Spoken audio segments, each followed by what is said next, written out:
नमो भगवते वासुदेवाय।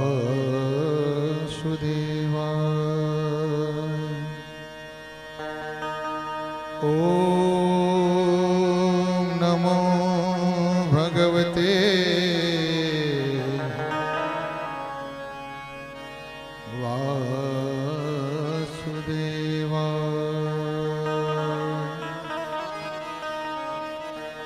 स्वस्ति श्री गणेशाय नमः। श्री सरस्वत्यै नमः। श्री गुरुभ्यो नमः।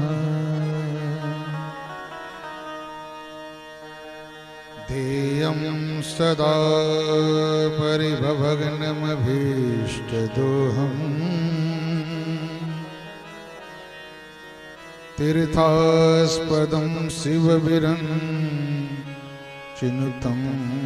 शरण्यम्। भृत्यात्रिहं प्रतपालभवाब्धिपोतम् वन्दे महापुरुषते चरणारविन्दम्।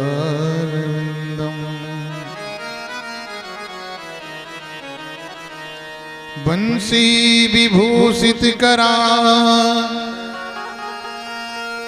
नवनीरदाभा पीतांबरा अरुणबिंब फलाधरोष्ठा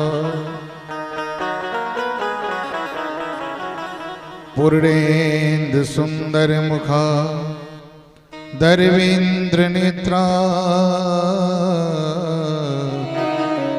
कृष्णात् परं किमपि तत्त्वमहं न जाने। यं प्रव्रजनुतं पेतं पेतकृत्यं द्वैपायनो विरह कातरया जुहाव। पुत्रेति तन्मयतया तर्वोऽभिनेदो तं सर्वभूतहृदयं मुनिमानतोऽस्मि। नारायणं नमस्कृत्य नरं चैव नरोत्तमं देवीं सरस्वतीं व्यासं ततो जयमुदीरये। भक्ति भक्त भगवंत गुरु चतुर नाम मपवे इनके पद वंदन किए नौसत विघ्न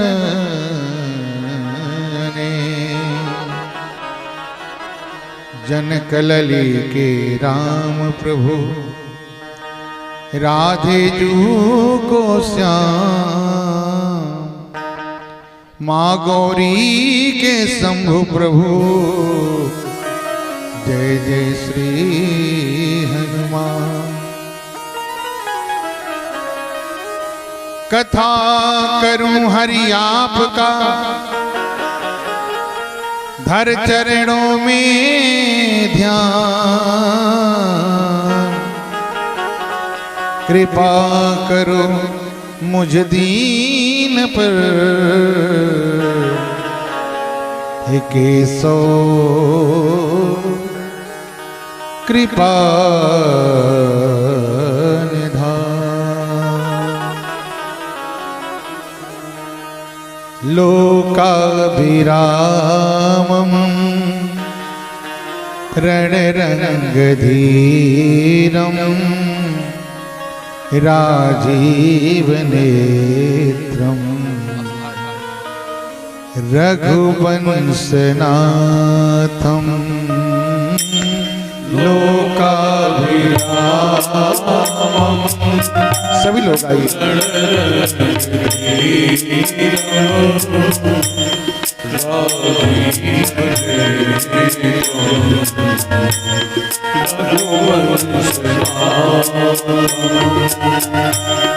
कारुण्य रूपम करुणाकरन्तम्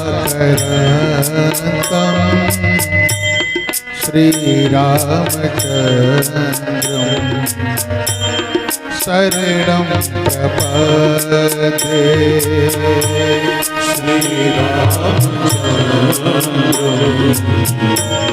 शरणं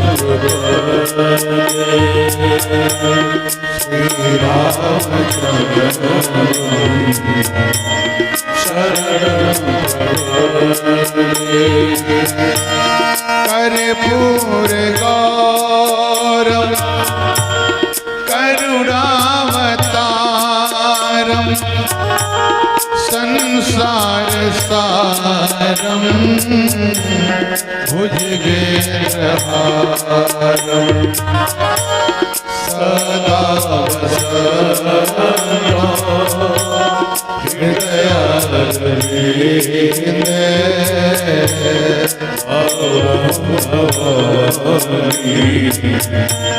सहितं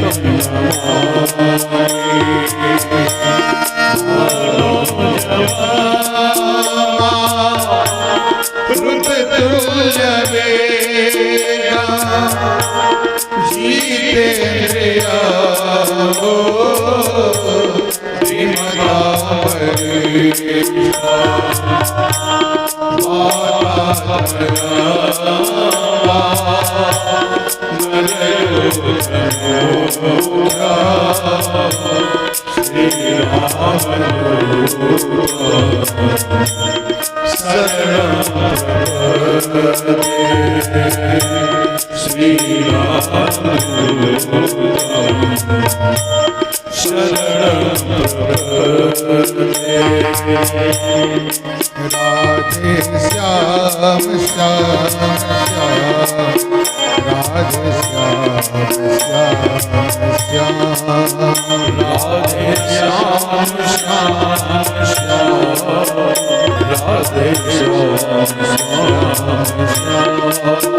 राधे श्याम श्याम श्याम राधे श्याम श्याम श्याम राधे श्याम श्याम श्याम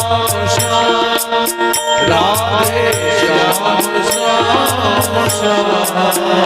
राधे श्याम श्याम श्याम राधे श्याम श्याम श्याम राधे श्याम श्याम श्याम राधे श्याम श्याम श्याम राधे श्याम श्याम श्याम राधे श्याम श्याम श्याम राधे श्याम श्याम श्याम राधे श्याम श्याम श्याम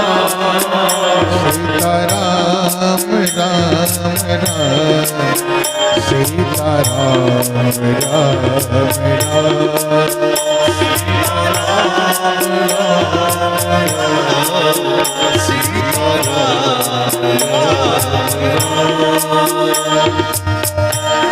राधे श्याम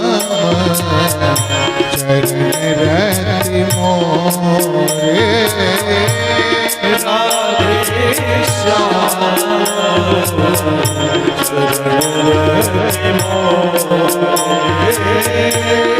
अनुदीन बढ़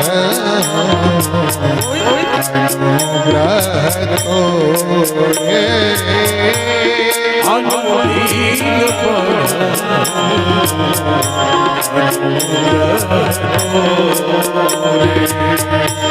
जही बीजनाथा वही तमोरा जही बीजनाथा वही तमोरा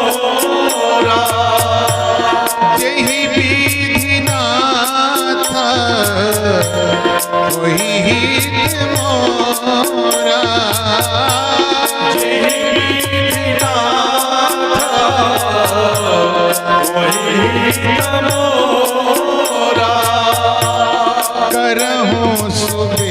बेगी दास में तोरा दास में करहु सुरेगी दास में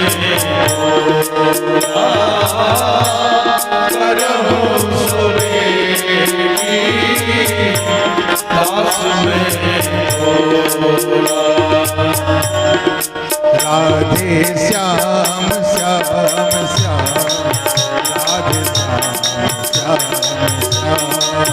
राधे श्याम श्याम श्याम राधे श्याम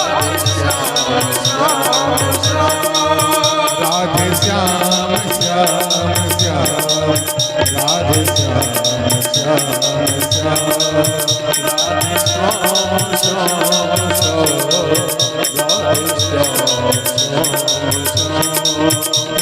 श्याम श्याम श्याम राधे श्याम श्याम राधे श्याम श्याम श्याम राधे श्याम श्याम श्याम राधे श्याम श्याम श्याम राधे श्याम श्याम श्याम राधे श्याम श्याम श्याम राधे श्याम श्याम श्याम राधे श्याम श्याम श्याम राधे श्याम श्याम श्याम सीता राम राम राम सीता राम राम राम सीता राम राम राम सीता राम राम राम राधे श्याम श्याम श्याम राधे श्याम श्याम श्याम राधे श्याम श्याम श्याम राधे श्याम श्याम राधे श्याम श्याम श्याम राधे बोलिए भागवत महापुराण की जय जय श्री राधे श्याम। अनंता अनंत कोटि ब्रह्मांड नायक त्वरित पीताम्बरधारी आकार करुणालय दीनन हितकारी भवभयहारी करुणा के सागर भगवान की वांगमयी प्रतिमूर्ति श्रीमद् भागवत महापुराण और ठाकुर जी की ऐलादने शक्ति स्वरूपा श्री किशोरी जी भूत भावन भगवान भोलेनाथ प्रभु की सेवा में प्रतिपल तत्पर अत्यंत बलवंत हनुमंत लाल जी महाराज पावन मोक्षदानी मैया सरयू और यहाँ उपस्थित हमारे यजमान मिश्रा जी सपत्नी और भक्त वृंद जिनके हृदय पट पर भगवान की मोह छवि विराजमान है और श्रद्धामती माताएं। अभी हम लोग आ रहे थे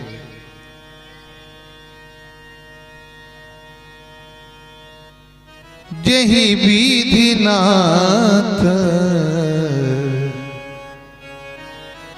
होहि तमोरा करहूं सुबेगी दास में तोरा। कितना सुंदर भाव है।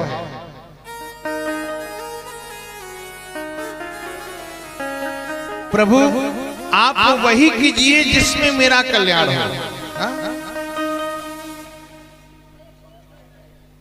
हाँ, थोड़ा सा आप लोग शांति का सहयोग करेंगे। जेहि विधि नाथ हो ही हित मोरा करहूं सुबेगी दास में तोरा। अब विचार कीजिए कि छोटे बच्चे गलती करते हैं, शरारत करते हैं, तो जब शरारत करते हैं तो माता पिता क्या करते हैं? डांटते हैं और कभी कभी आवश्यकता पड़े तो मार भी देते हैं। तो क्या माता पिता उस बच्चे के शत्रु हैं? शत्रु नहीं है। ठीक उसी प्रकार हमारे जीवन में भी कभी सुख आता है, कभी दुख आता है, कभी समस्याएं आती हैं, कभी सब कुछ अच्छा लगता है। तो अगर जीवन में सुख आए तो सुख को पाके बहुत इतराना नहीं, और दुख आए तो दुख में बहुत घबराना नहीं, क्योंकि परमात्मा जो कुछ भी करते हैं, जो कुछ सब हमारे लिए ही तो है। कल हम लोग बाबा के विवाह की कथा श्रवण किए, भोलेनाथ के, और भोले बाबा के सर पे गंगा मैया है। गंगा मैया का प्रतीक जो है, क्या संकेत मिलता है हमें, विचार कीजिए। ये जो गंगा मैया है ना, ज्ञान गंगा है। बाबा भोलेनाथ ऐसे देव हैं, ऐसे देव हैं जो घबराते नहीं, सुख आए दुख आए हर परिस्थिति में प्रसन्न रहने वाले हैं। सदा शिव सर्व वरदाता, दिगंबर हो तो ऐसा हो, ऐसे हैं भोलेनाथ। और बाबा के मस्तक पे चंद्रमा विराजते हैं, ध्यान दीजिएगा आप। कुछ कह दें क्या, फोटो खींच रहे हैं आप लोग, ध्यान नहीं दे रहे हैं। जैसे आप लोग बैठे हैं ना, ऐसे एक जगह 4-5 माताएं बैठी थी आम के वृक्ष के नीचे। तो बैठी थी तो आपस में बात कर रही थी। यही सीजन था, यही समय था, आम उस पे लगा हुआ था, पका नहीं था, थोड़ा बड़ा बड़ा था। वो बात कर रही थी, बात कर कम से कम 2.5 घंटा 3 घंटा बात की। तब तक उनके बीच में एक आम गिर गया। अब सब सोचने लगे कि हवा चल नहीं रहा है, आम अभी पका नहीं है, कैसे आम गिर गया। आम से पूछी कि तुम कैसे गिर गए। आम ने कहा क्या करूं बहन जी, आप लोग 2.5 घंटे से बात कर रही हैं, आप लोग की बात सुनते सुनते सुनते मैं पक गया, और पक गया हूं तो गिर गया। चलिए अब बात आप लोग मत कीजिएगा, बड़ी अच्छी बात बता रहा हूं आप लोग को। कभी कभी अच्छी अच्छी बातें आ जाती हैं, हम भी सोचते हैं कहां से आ जाती है, पता नहीं चलता है। ठाकुर जी कृपा है, इस पे हम लोग बैठ के बोलने लायक थोड़े हैं। बुलाने वाले यही है, कराने वाले यही है, नालायक को लायक बनाने वाले हमारे ठाकुर हैं। तो मैं कह रहा था कि बाबा भोलेनाथ के मस्तक पे चंद्रमा विराजता है, और चंद्रमा की विशेषता क्या है कि चंद्रमा रोज घटते हैं और बढ़ते हैं, घटते जाते हैं, घटते जाते हैं, फिर बढ़ते जाते हैं, बढ़ते हैं। कहने का मतलब कि चंद्रमा अपने स्वभाव में हमेशा नहीं रहते। अब किसी का स्वभाव रोज बदल जाए तो उसको अच्छा थोड़े मानेंगे, हा? अब ऐसे व्यक्ति के साथ भी बाबा रहते हैं जो रोज स्वभाव बदलता है। ऐसे हैं भोलेनाथ, बड़ा सुंदर संकेत है। कल हम लोग बाबा के विवाह का विवाह का उत्सव बड़े धूमधाम से मनाए, और कितने लोग बाराती बने थे कल। बाराती कोई नहीं।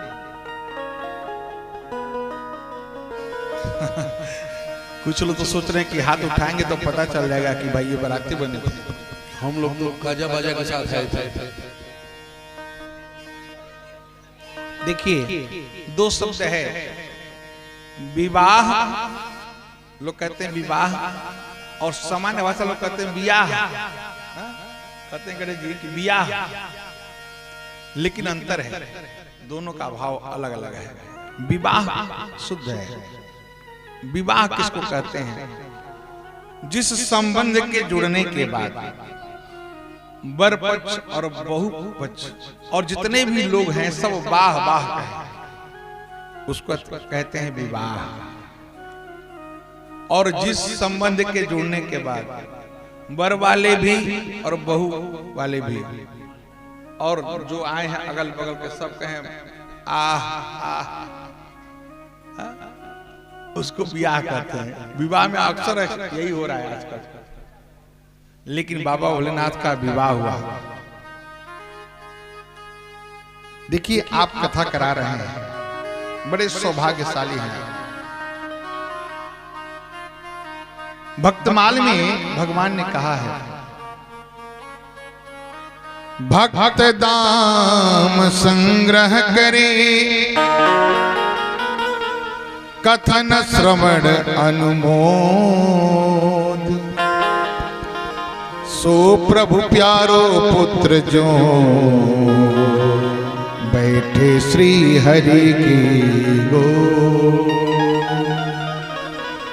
कहते हैं, जो भी व्यक्ति भक्त दाम संग्रह करे, कथन श्रवण अनुमोद, जो भी भक्त कथा की रचना बनाते हैं वो तो महत्वपूर्ण ही है, लेकिन अगर आपने किसी से चर्चा कर दिया कि भाई हम कथा करा रहे हैं और उस व्यक्ति ने कह दिया कि हाँ हाँ बहुत अच्छी बात है कराइए, तो वह कैसा हो जाता है, भगवान के लिए इतना प्यारा हो जाता है, इतना प्यारा हो जाता है कि भगवान की गोद में बैठने का अधिकारी हो जाता है। एक कथा के समर्थन का फल है। अब कराना तो बहुत अच्छी बात है। जब मैया पार्वती ने बाबा भोलेनाथ से कहा कि हमें राम कथा सुनाइए, बाबा प्रसन्न हो गए और प्रसन्न होने के बाद कहते हैं, धन्य धन्य गिरिराज कुमारी, तुम समान नहीं कोई उपकारी। धन्य हो देवी, आपने बहुत बड़ा उपकार कर दिया। क्या उपकार किया? पूछे हूँ रघुपति कथा प्रसंगा, और आपने जो कथा प्रसंग पूछा है, सकला लोका जग पावन गंगा, धन्य धन्य गिरिराज कुमारी, तुम समान नहीं कोई उपकारी। बाबा भोलेनाथ माँ गिरजा को धन्य धन्य कहते हैं। क्यों? कि आपने कथा पूछी है और ये कथा जो है भगवान की इस जगत को पावन करने वाली है। तो आप भी धन्यवाद के पात्र हैं जो आपने इस कथा की रचना किया है। इस व्यासपीठ से ढेर सारा आशीर्वाद आपको, आपके परिवार को, ठाकुर जी आप लोग के ऊपर कृपा बनाए रखें। आइए कथा में प्रवेश करते हैं। मनु महाराज के 5 संतान, 3 पुत्री देवहूति, आकुति और प्रसूति। आकुति जी सबसे बड़ी हैं और देवहूति जी जिनका विवाह कर्दम ऋषि के साथ हुआ, कथा हमने आपको सुनाया, और प्रसूति मैया जो सती की मां है। और 2 पुत्र हैं, कौन कौन? प्रियव्रत और उत्तानपाद। तो पहले प्रियव्रत की कथा हम श्रवण करेंगे, क्योंकि प्रियव्रत बड़े हैं, ऐसा नहीं है। पहले उत्तानपाद की कथा श्रवण करेंगे, क्योंकि उत्तानपाद के वंश में भगवान के एक बड़े प्रिय भक्त हुए ध्रुव जी महाराज।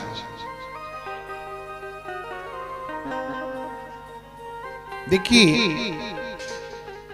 माता पिता के प्रति श्रद्धा, गुरु के प्रति सम्मान और भगवान में अटल विश्वास हो, जिसके मन में वही ध्रुव हो सकता है। महाराज उत्तानपाद की 2 पत्नियां हैं, सुनीति और सुरुचि। जाए उत्तानपादस्य सुनीति ही सुरुचिस्तयोः, सुरुचि प्रेयसी प्रत्युनिद्रा यत सुतो ध्रुवः। दोनों रानियों की एक एक संतान है, सुनीति के ध्रुव जी और सुरुचि के उत्तम। एक तरह से विचार किया जाए तो हम सभी उत्तान पाद हैं, क्योंकि उत ऊर्ध्व पादो यस्य स्या उत्तान पादः, जिसका पैर ऊपर हो और सर नीचे हो उसे कहा गया है उत्तान पाद। तो जरा विचार कीजिए कि क्या मां के गर्भ में हम ऐसे नहीं थे? हम भी तो ऐसे ही थे, हमारा भी पैर ऊपर था, सर नीचे था। तो हम सब उत्तान पाद हैं और हमारी भी दो पत्नियां हैं। थोड़ा सा कथा से अलग हट के हम लोग समझेंगे कि हमारी भी दो पत्नियां हैं। कौन कौन? ये हमारी बुद्धि है ना, ये पत्नी है, और ये बुद्धि दो तरह की है, सुमति कुमति सबके उर रहे। सुमति और कुमति हुआ ना, दो बुद्धि। लेकिन ये जो सुनीति है, सुनीति का मतलब वह सुंदर नीति पर चलने वाली, जिसकी नीति अच्छी है। सुनीति कहती है कि भैया जो शास्त्रों में कहा गया है, जो वेदों में बताया गया है, वैसा जीवन जिया जाएगा। लेकिन जो सुरुचि है ना, वो कहती है कि ना, ये मनमानी बुद्धि है। कहती है भैया ये वेद पुराने हो गए, ये नीतियां पुरानी हो गई, अब तो आराम से 7 बजे सो के उठो और बेड टिप लियो, बेड टिप लियो, उसके बाद काम देखा जाएगा।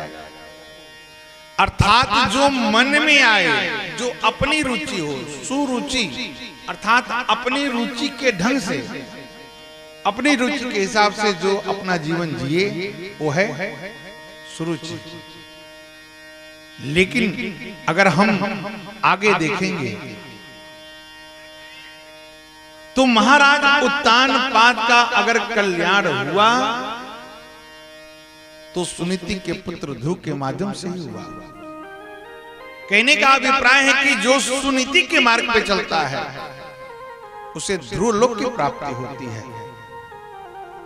बड़ा सुंदर प्रसंग है। एक दिन महाराज उत्तान पाद कहीं गए और उन्हें एक बड़ी रूपवती कन्या दिखाई दी।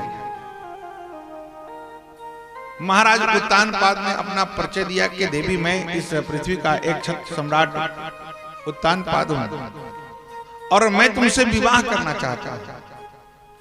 चूंकि सम्राट थे, वह तैयार हो गई, लेकिन उसने कहा कि देखिए मैं आपसे विवाह तो करूंगी, लेकिन एक शर्त है मेरी। महाराज ने पूछा कि क्या? तो उसने कहा कि अगर आपकी पहले से पत्नी है तो मैं आपके महल में तभी जाऊंगी जब वो महल से बाहर आएगी। राजा कामांध थे, तुरंत उन्होंने उसकी शर्त को मान लिया, विचार नहीं किया और उसको लेके घर आए। और जैसे ही इधर सुनीति को पता चला कि महाराज दूसरा विवाह करके दूसरी रानी को लेके आ रहे हैं, आरती की थाल सजाकर हाथों में और दरवाजे पर स्वागत के लिए खड़ी हो गई। धन्य है, ये है सुनीति। अरे महाराज इस समय ऐसा अगर हो तो कोई ऐसा करेगा? हा? किसी को पता चल जाए कि हमारे पति देवता दूसरा विवाह कर लिए हैं और आ रहे हैं बिल्कुल तैयारी के साथ, तो इनकी अपनी तैयारी अलग रहेगी कि कैसे उनको अटेंड करना है। हाँ हाँ, अपना जो भी मिल जाए, बेलन, झाड़ू लेकिन इन्होंने ऐसा नहीं किया। आरती की थाल लेके खड़ी है। जैसे ही सुरुचि ने देखा, देखने के बाद पूछती कि ये कौन है? महाराज ने कहा कि मेरी पहली रानी है। कहती है कि देखिए मैंने आपसे शर्त लगाया है और आप मेरी बात को माने हैं, इनको बाहर कीजिए तभी मैं अंदर जाऊंगा। महाराज ने बाहर कर दिया और मैया सुनीति जाकर के जंगल में जहां संत रहते थे ना, उनके बीच में रह लगे। संतों ने कहा कि बेटी तुम चिंता ना करो, तुम हम लोग के साथ रहो, तुम्हें कोई परेशानी नहीं होगी। इधर ये संतों की सेवा करने लगी। संत बड़े प्रसन्न हुए। संतों ने कहा कि बेटी एक काम करो, तुम हमसे कुछ वरदान ले लो, क्योंकि तुम्हारी सेवा भाव से हम बड़े प्रसन्न हैं। सुनीति ने क्या मांगा? सुनीति ने कहा कि महाराज आप अगर प्रसन्न हैं तो हमें यही आशीर्वाद दीजिए कि हमारी जो सौत है ना सुरुचि, उसको भी पुत्र हो जाएगा, क्योंकि इनके यहां ध्रुव पैदा हो चुके थे। कहती है कि उसे कोई पुत्र नहीं है, तो आप बड़े प्रसन्न हैं, तो आप यही आशीर्वाद दीजिए। ऋषि महर्षि सोचने लगे कि बेटी धन्य हो तुम, जिसके कारण तुम्हें अपना घर छोड़कर इस जंगल में आना पड़ा, तुम्हें उसकी भी चिंता है। क्यों? क्योंकि इनकी नीति बड़ी अच्छी है। धीरे धीरे समय बीता, ध्रुव जी बड़े हुए।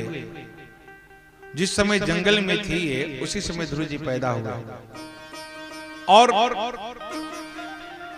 ध्रुव जी के ऊपर संतों के सत्संग का बड़ा असर पड़ा। जिस समय कोख में थे उसी समय घर से बाहर निकले। अब ये संतों के बीच में आई तो संत भगवान की कथा करते थे, भजन करते थे, जप करते थे, तप करते थे, अनुष्ठान करते थे, यज्ञ करते थे। इन सब बातों का ऐसा प्रभाव पड़ा ध्रुव जी के जीवन में कि ध्रुव जी बिल्कुल जब पैदा हुए तो बड़े अच्छे स्वभाव वाले पुत्र हुए। कोई मन में विकार नहीं है। ध्रुव जी 5 वर्ष के हो गए। एक दिन अपने बाल सखाओं के साथ खेल रहे थे, तब तक एक बच्चे का पिता आया और अपने पुत्र को उठा करके उसके शरीर पे जो धूल लगा था साफ किया, साफ करके और उसको अपने गोद में लेकर प्यार करने लगा। ध्रुव जी ने पूछा कि अरे मित्र ये कौन है जो ऐसा कर रहा है? कहा कि अरे उसके पिता हैं। कहा कि पिता ये क्या होते हैं? कहा अरे हर व्यक्ति के पिता होते हैं। ध्रुव ने कहा तो मेरे भी पिता होंगे? कहा कि हाँ, हर व्यक्ति का पिता होता है, तुम्हारे भी पिता होंगे। आज ध्रुव जी गए तो जाकर के अपनी मैया सुनीति से पूछे कि माँ मेरे पिता कौन है? आज पहली बार पूछे। मैया सुनीति ने कहा कि बेटा तुम्हारे पिता कोई साधारण व्यक्ति नहीं है। तुम्हारे पिता इस पृथ्वी के एक छत्र सम्राट महाराज उत्तानपाद है। आज अपनी मां से पिता का परिचय पाकर के ध्रुव जी के मन में उत्कंठा जगी कि अपने पिता से मिलूं, और कुछ अपने मित्रों को लेकर पहुंच गए राजमहल में। वहां जाकर के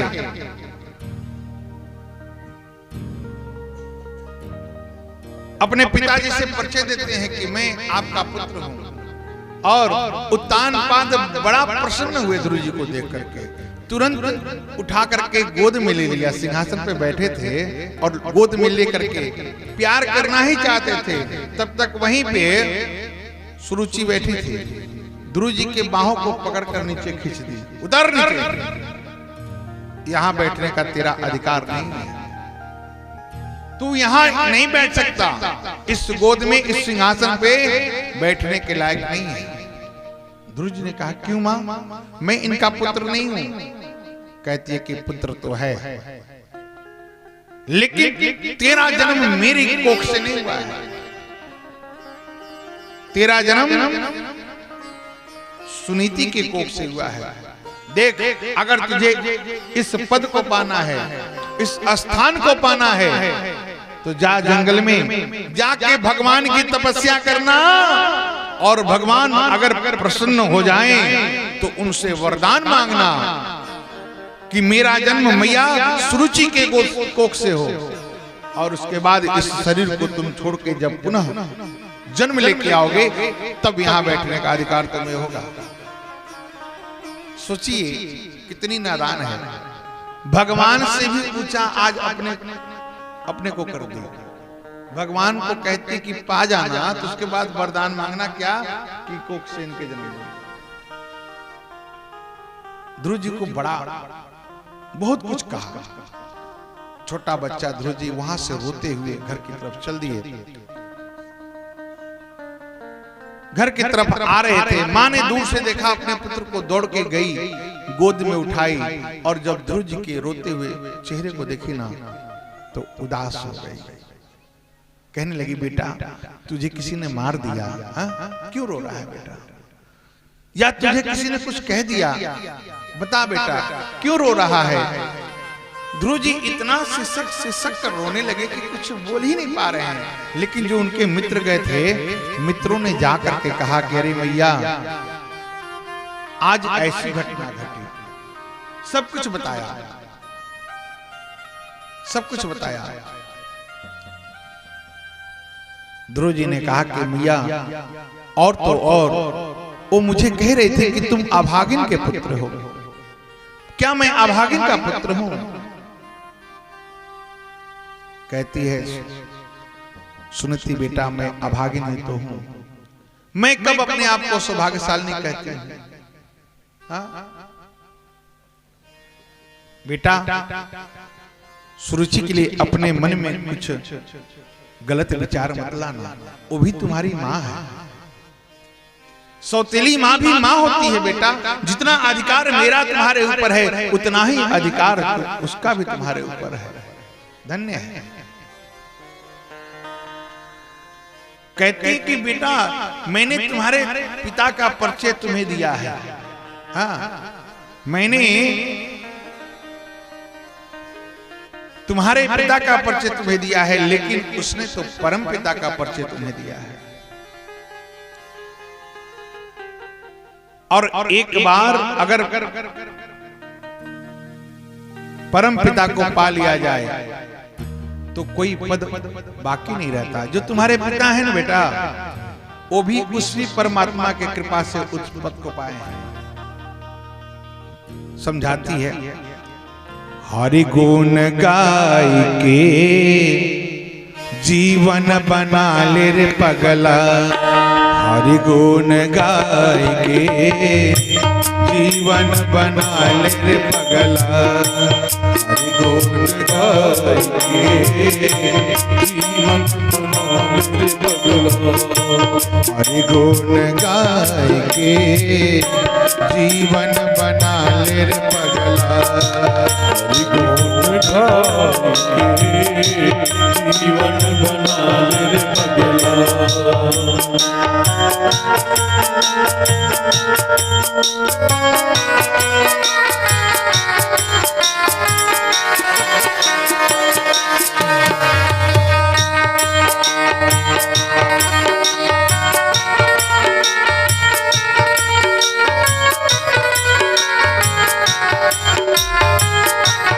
जय हो।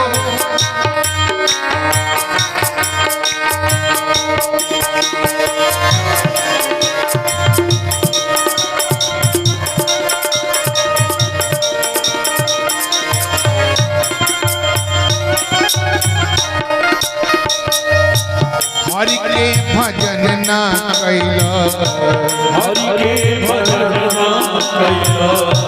विचार कीजिए, मैया सबरी को भगवान कहाँ मिले? कुटिया में मिले ना। और केवट को कहाँ मिले? गंगा जी के घाट में। लेकिन हमें भगवान नहीं मिल रहे। क्यों नहीं मिल रहे? क्योंकि ना हम घर के हैं ना घाट के हैं। हरि के भजन ना कैला, हरि के भजन ना कैला, घर के न घाट के भैला, हरि के न घाट के भैला, तेरी आगे पाए के जीवन बना ले रे पगला, तेरी आगे पाए के जीवन बना ले रे पगला, हरि गुण गाए जीवन बना ले रे पगला। बोली वृंदावन बिहारी लाल की। आई जरा दोनों हाथों से तालियों की सेवा करते हुए समझो।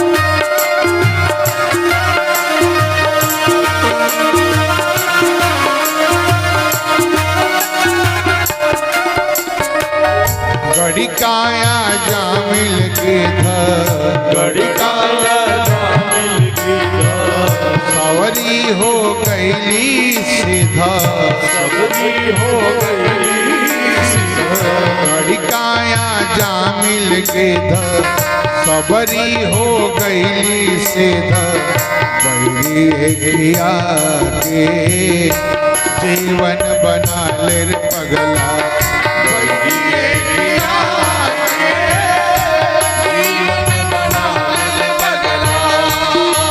गुण गाय के जीवन बना ले रे पगला।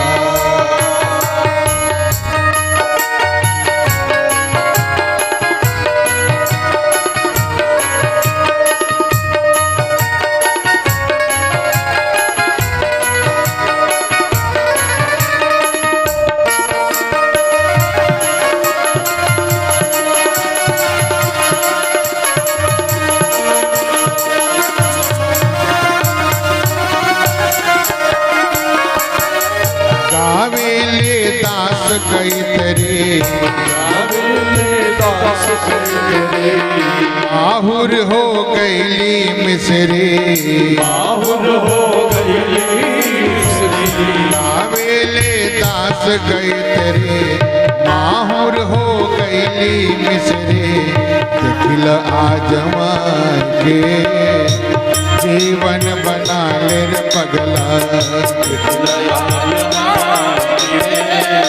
जीवन बना ले पगला, हरि गुण गाय के जीवन बना ले रे पगला, हरि गुण गाय के जीवन बना ले रे पगला, हरि गुण गाय के जीवन बना ले रे पगला,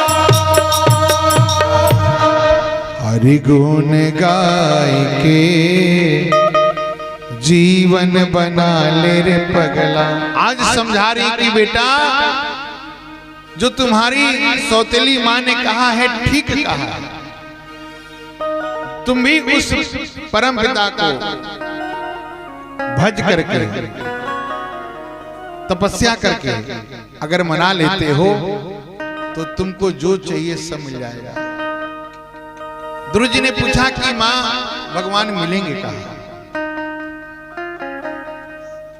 कहती हैं अरे बेटा संसार में कोई ऐसा जगह नहीं जहां परमात्मा ना हो।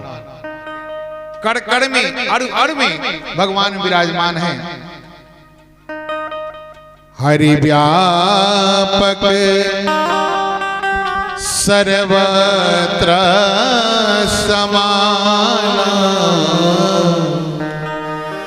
प्रेम ते प्रकट होई मेरा।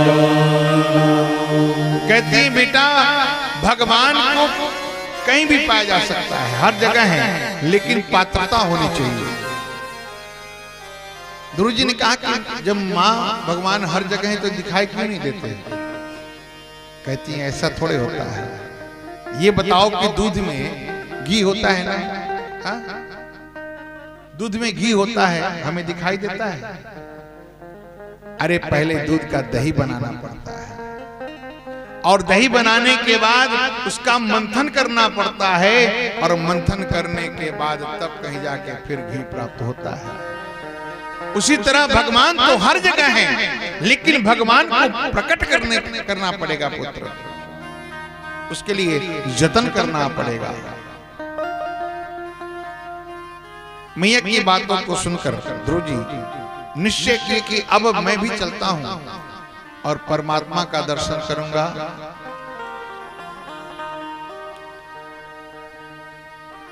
देखिए, आज ध्रुव जी के मन में सुरुचि की बातों का इतना आघात लगा कि उनके मन में वैराग्य हो गया, उनके मन में वैराग्य हो गया। और ठीक यही स्थिति बाबा तुलसीदास की भी हुई। बाबा तुलसीदास अपनी पत्नी रत्नावली से बहुत प्रेम करते थे। रत्नावली चली गई मैके, तो बाबा तुलसीदास भी उनके पीछे पीछे चल दिए। बीच में नदी थी, नदी में बाढ़ आई हुई थी, पार करना चाहा, रात्रि का समय था, नाव थी नहीं, तो एक लाश जा रही थी, लाश पे सवार होकर नदी को पार किया, और घर का दरवाजा बंद था, घर में कैसे जाएं? तो एक सांप लटका हुआ था, सांप को पकड़ के ऊपर चढ़ गए अपने पत्नी के पास, और जा करके कहे कि देखो मैं तुमसे कितना प्रेम करता हूं, तुमसे मिलने के लिए कितनी परेशानियों का सामना करके आया है। रत्नावली डांटने लगी, कहने लगी आप जितना इस हाड़ मांस चाम के शरीर से प्रेम करते हैं, उतना प्रेम सीताराम से करते तो आपका तो कल्याण हो जाता है। क्यों नहीं आप भगवान से इतना प्रेम करते हैं? रत्नावली की डांट का ऐसा प्रभाव पड़ा कि तुलसीदास जी के मन में वैराग्य आ गया। अब सोचिए, अगर पत्नी के डांटने से ही लोग संत होते तो हर घर में संत होते, होते कि नहीं?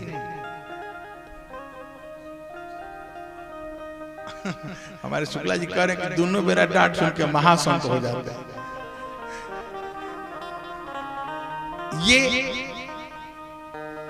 एक बहाना होता है भगवान का, किसी के पूर्व जन्म के प्रारब्ध के हिसाब से ही काम होता है। ध्रुव जी पिछले जन्म में हाँ डेली चले जाते हैं डर के वजह से। ध्रुव जी पूर्व जन्म में एक संत थे और भगवान की तपस्या कर रहे थे। भगवान को दर्शन करने के लिए मात्र 5 महीना शेष था। उसी समय में एक राजा उधर से जा रहे थे और जब संत ने राजा को देखा तो कहा कि भाई अगर मैं भी राजा होता इसी तरह मैं भी रथ पे जाता, सिपाही होते, घोड़े होते, लोग आगे पीछे होते। अब ये अपने मार्ग से भटक गए और उसी के बाद इनका प्रारब्ध हो गया। और जब पुनः जन्म हुआ तो ध्रुव जी के रूप में हुआ। आज मैया की बातों का प्रभाव पड़ा और पुनः इनके मन में वैराग्य आ गया और भगवान को पाने के लिए घर से निकल पड़े। जंगल में, घनघोर जंगल में पहुंचे तो उधर से नारद जी जा रहे थे। नारद जी देखे कि भाई छोटा सा बच्चा है, इस घने जंगल में ये अकेले क्या कर रहा है। नारद जी गए और जाकर के पूछने लगे, बेटा तुम कौन हो, इस जंगल में क्या कर रहे हो। उन्होंने अपना परिचय दिया और बताया कि अपनी मैया की बातों से व्यथित होकर मैंने घर को छोड़ दिया, अब भगवान को पाने के लिए निकला हूं। नारद जी मुस्कुराने लगे, कहते हैं अहो तेजः क्षत्रियाणाम मान भंगम मृषताम। अद्भुत तेज है इस क्षत्रिय बालक के अंदर। भाई समझाते हैं कि बेटा माता पिता पुत्र को तो सहज ही डांट देते हैं, माता पिता की डांट का बुरा नहीं मानना चाहिए, तुम घर चले जाओ। इस जंगल में तुम्हें कौन भोजन कराएगा? अभी तुम्हारी उम्र ही क्या है, खेलने कूदने का समय है। हाँ? अब तुम तो घर में माँ के हाथ से ही भोजन करते होगे, इस जंगल में तुम्हें भोजन कौन कराएगा? ध्रुव जी ने कहा कि महाराज जब दांत नहीं तब दूध दियो, अब दांत दिए कुछ और भी देंगे। अरे महाराज, माँ के गर्भ में जब था तो उस समय किसने मुझे भोजन दिया? जिसने भोजन दिया जब दांत नहीं था तो दूध की व्यवस्था किया, और अब इस जंगल में भी वही मेरी रक्षा करेगा जिसने अब तक किया है। ध्रुव जी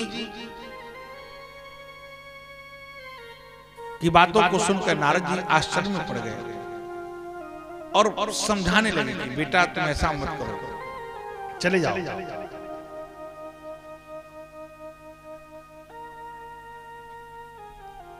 कहते हैं ध्रुव जी की महाराज आपकी बातें तो बड़ी अच्छी हैं, अमृत की बारिश कर रहे हो आप जो समझा रहे हो उनको, लेकिन ये बताइए कि चलनी लेकर कोई उसमें दूध दूहे तो दूध रुकेगा? नहीं रुकेगा, क्योंकि छिद्र है। कहते हैं उसी प्रकार मेरी मैया की बातों से मेरा हृदय इतना छिद्र हो चुका है, छिन्न भिन्न हो चुका है कि आपकी ये बातें टिकती नहीं है, समझ में नहीं आती है। और कहते हैं महाराज मेरी माँ मुझसे कहती है कि नारद जी जिसको मिल जाते हैं भगवान का दर्शन उसको हो जाता है। तो आप असली नारद हैं कि नकली नारद हैं मेरे समझ में अब तक नहीं आ रहा है, क्योंकि मैं कहता हूं कि मुझे भगवान का दर्शन करना है, मुझे भगवान को पाना है, और आप बार बार कहते हैं कि घर चले जाओ, घर चले जाओ, घर चले जाओ। तो आप असली नारद हो कि नकली नारद हो? नारद जी मुस्कुराने लगे, कहते हैं अरे बेटा भगवान को पाना इतना आसान नहीं है, चलो इसी जंगल में दिखाता हूं। बड़े बड़े अमलात्मा, विमलात्मा, महात्मा, योगिंद्र सब बैठे हुए हैं, किस लिए? भगवान की एक छवि पाने के लिए। वर्षों से, अब वर्षों की बात छोड़ो, कई जन्म से जीवन भर हरि भजन किए, जाप किए निष्काम, प्राण तजत ते संत को मुख से न आवत राम। भगवान का भजन करते करते उम्र बीत गई, और जब मरने लगते हैं उस समय भगवान का नाम जल्दी इस मुख में आता नहीं है, और तुम भगवान का दर्शन करने के लिए आए हो। देखिए नारद जी परीक्षण कर रहे थे।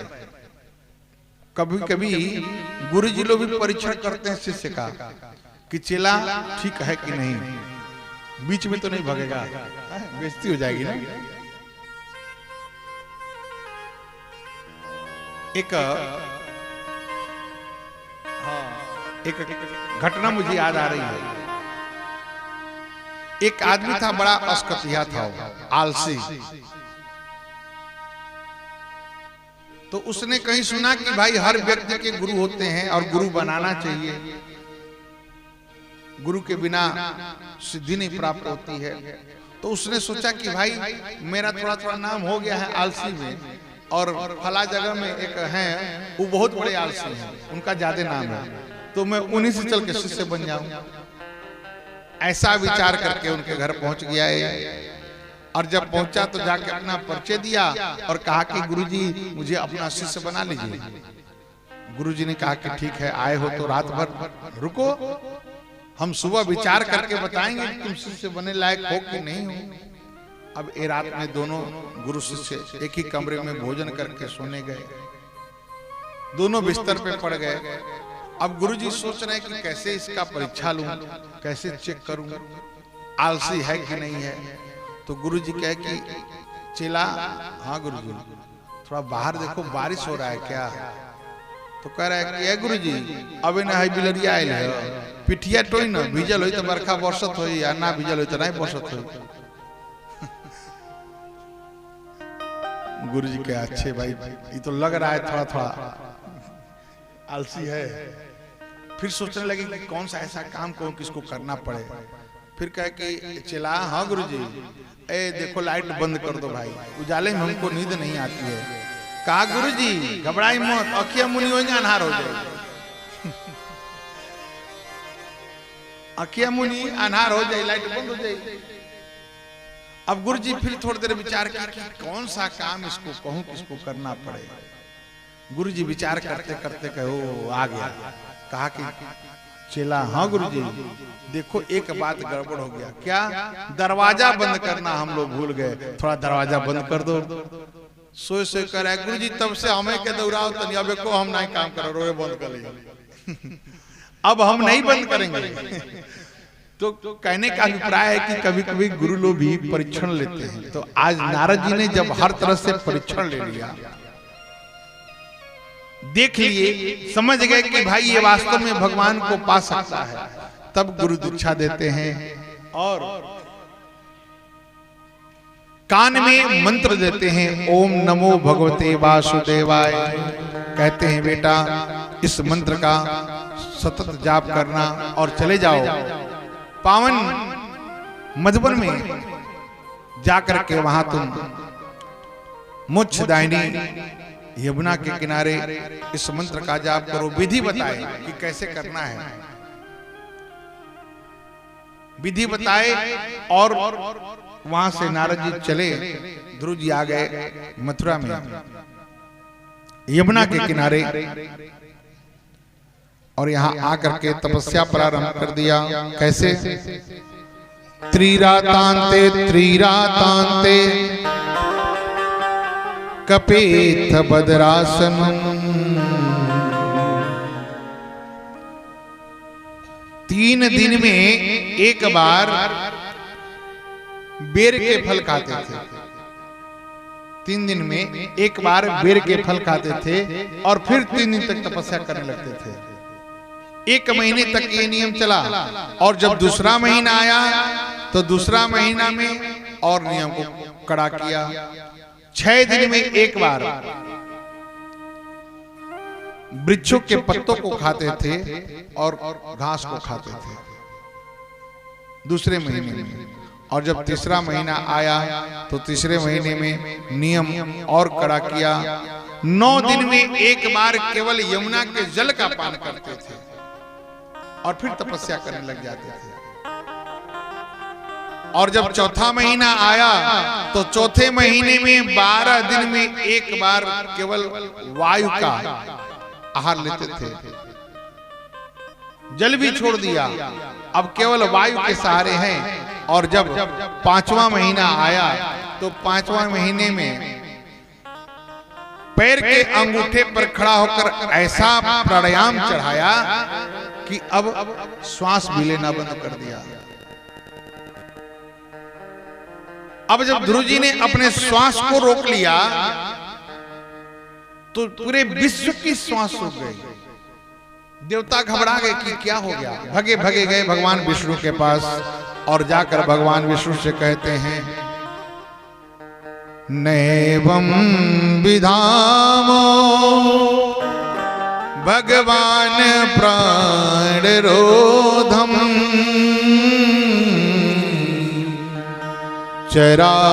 चराचरस्य खिल सत्वधाम्ना विधेहितानो ब्रजनाद मोक्षम प्राप्ता वयं त्वां शरणं शरण्यम। कहते हैं प्रभु हम आपकी शरण में आए हैं, हमारी रक्षा करो।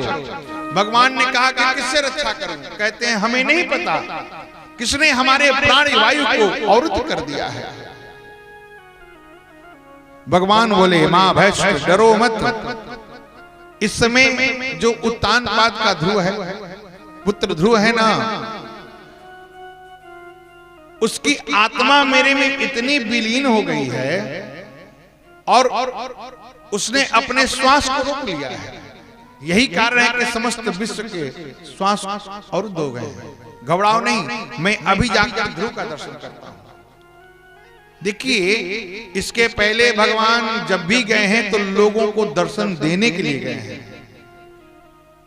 दर्शन देने के लिए गए हैं। लेकिन यहां भगवान कहते हैं दृष्टुम इच्छा दृदिच्छा गतः, अर्थात मैं जाके ध्रुव का दर्शन करता हूं। आज ध्रुव का दर्शन करने के लिए भगवान आए। तुरंत भगवान गरुड़ पे आरूढ़ हुए और तेज गति से पहुंचे हैं जहां ध्रुव जी तपस्या कर रहे हैं। ध्रुव जी अपनी आंखों को बंद कर करके भगवान की भक्ति में लगे हैं। भगवान सामने खड़े हैं, लेकिन ध्रुव की आंखें खुल नहीं रही हैं, क्योंकि जो ठाकुर की छवि सामने है वही छवि आज ध्रुव जी के दिल अंदर है, हृदय में है। भगवान समझ गए और भगवान ने जो ध्रुव के अंदर छवि थी उसको आकर्षित किया, खींचा, और जैसे ही खींचा ध्रुव जी छपटा के बेचैन होके अपनी आंखों को खोले, और जैसे ही आंखों को खोले सामने वही छवि दिखाई दे रही है।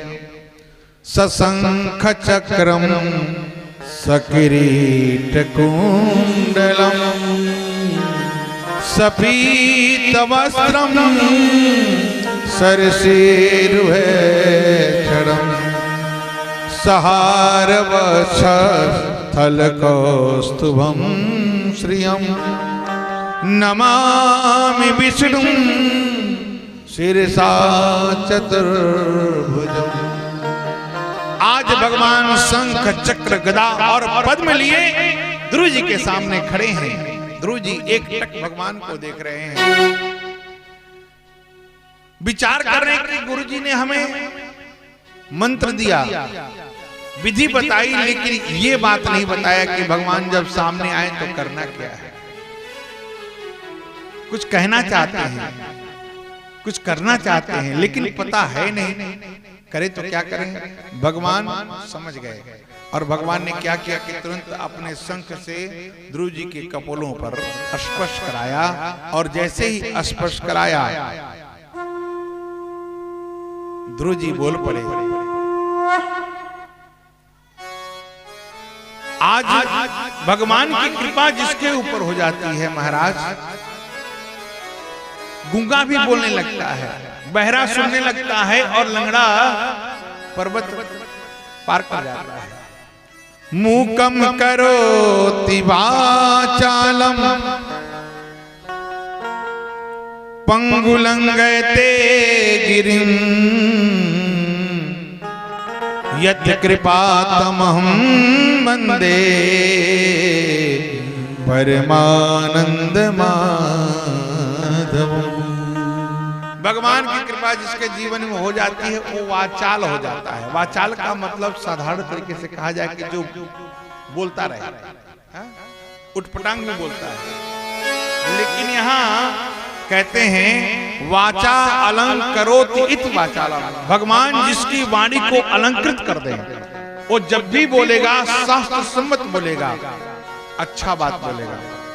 तो आज भगवान ने इनकी वाणी को अलंकृत किया और ध्रुव जी हाथों को जोड़कर आज भगवान की स्तुति करने लगे।